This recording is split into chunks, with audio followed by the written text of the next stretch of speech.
Un confinement qui a donc été plutôt bien respecté ce week-end. Oui, un confinement qui a été bien respecté malgré les images de vos confrères de vendredi qui montraient certains maralpins se rendant dans le Var ou dans les montagnes.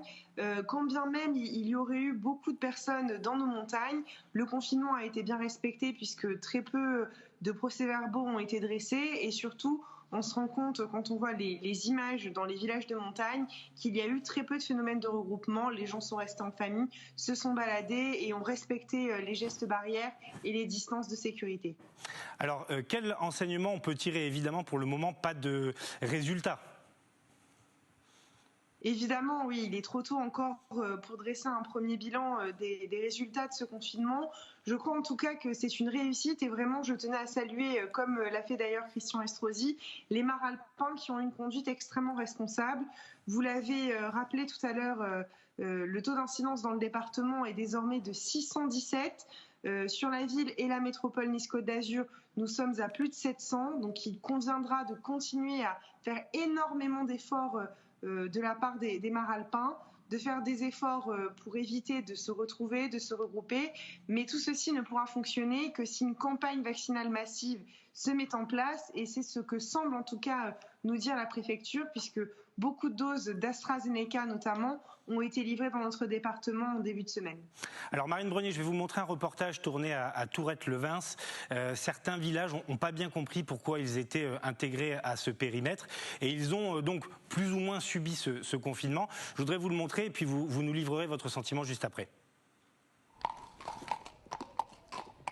Samedi matin, malgré le confinement, Camille, habitante de Tourette-le-Vins, profite à sa manière de son heure de balade autorisée. Petite balade d'1 heure, 5 km autour de la maison, voilà, histoire de se dégourdir les jambes. Dans cette commune de 4800 habitants, les Tourettans ont du mal à l'accepter, mais respectent cette nouvelle mesure. Regardez, je suis dehors. Non, on n'exagère pas, mais on essaye de garder une activité en respectant les règles. On va faire 5 km, on va revenir et ça sera très bien, je pense. Il faut le faire. On est gâtés, on est chez nous, on a chaud, on a des occupations, on a la télévision. Bon, je vois pas, là je vais courir une petite heure et puis c'est bon.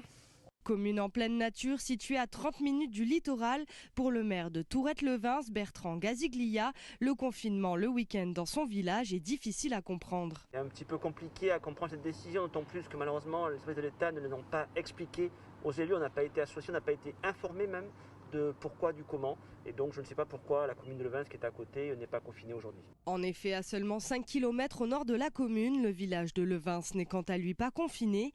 Une logique compliquée à comprendre mais qui ravit cette fleuriste qui réalise plus de 50% de son chiffre d'affaires le week-end. Bien sûr, surtout que c'est le week-end où on travaille le plus en ce moment, dû au confinement de 18 heures. Si le week-end on ne travaille pas, ce serait bien dommage. Cathy espère que le village de Levins ne sera pas soumis à un confinement dans les prochaines semaines. Et ces 15 jours de confinement, de week-end, ce qui nous attend, c'est un confinement total, je pense, si on n'est pas sérieux et raisonnable. Ce week-end, le confinement a été respecté par la majorité des maralpins. À Nice, 645 PV ont été dressés, 1210 dans tout le département pour 21 500 contrôles. Voilà, Marine Brenier, vous comprenez quand même l'étonnement ou en tout cas la souffrance de certains petits villages qui se trouvaient en plus à la limite. Oui, bien sûr qu'on la comprend. C'est vrai que la décision, elle peut sembler injuste pour ceux qui sont vraiment en limite de bordure. Il y a Tourette-le-Vins, Colomar, d'autres communes ont été concernées. Malheureusement, la préfecture a été obligée de mettre un périmètre. Il y a d'autres ajustements qui doivent être réalisés, notamment pour l'accès aux stations, puisque les propriétaires de résidences secondaires sont aussi pénalisés par rapport aux locataires saisonniers.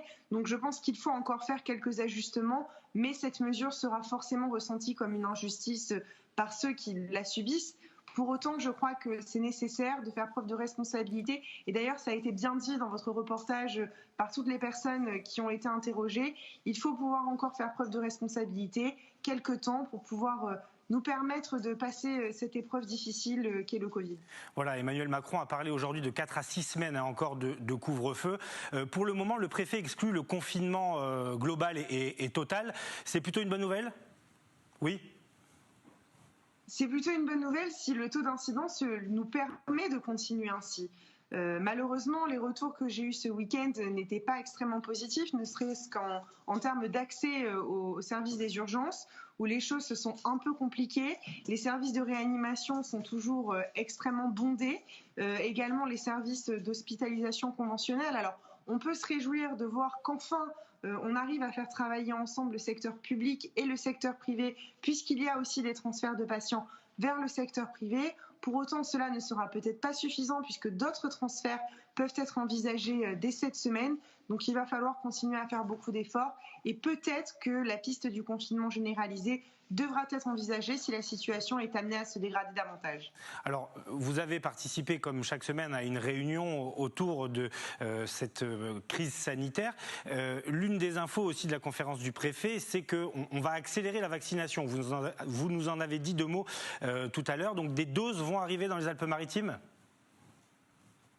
Oui, alors le ministre de la Santé avait annoncé des doses supplémentaires en termes de Pfizer. Je crois qu'on était à 4500 doses supplémentaires qui sont arrivées la semaine dernière. Nous avons également énormément de doses d'AstraZeneca qui sont arrivées la semaine dernière et qui vont continuer à arriver. Donc la politique vaccinale va évoluer. Nous sommes plusieurs à demander à ce que les personnes ciblées par ces vaccins AstraZeneca puissent être élargies, puisque comme nous le voyons notamment en Israël, on se rend bien compte que finalement on a une baisse d'âge dans les services de réanimation, mais pour autant on a encore beaucoup de personnes qui sont en réanimation, qui sont de plus en plus jeunes avec des comorbidités. Donc peut-être faudrait-il que la politique du gouvernement en la matière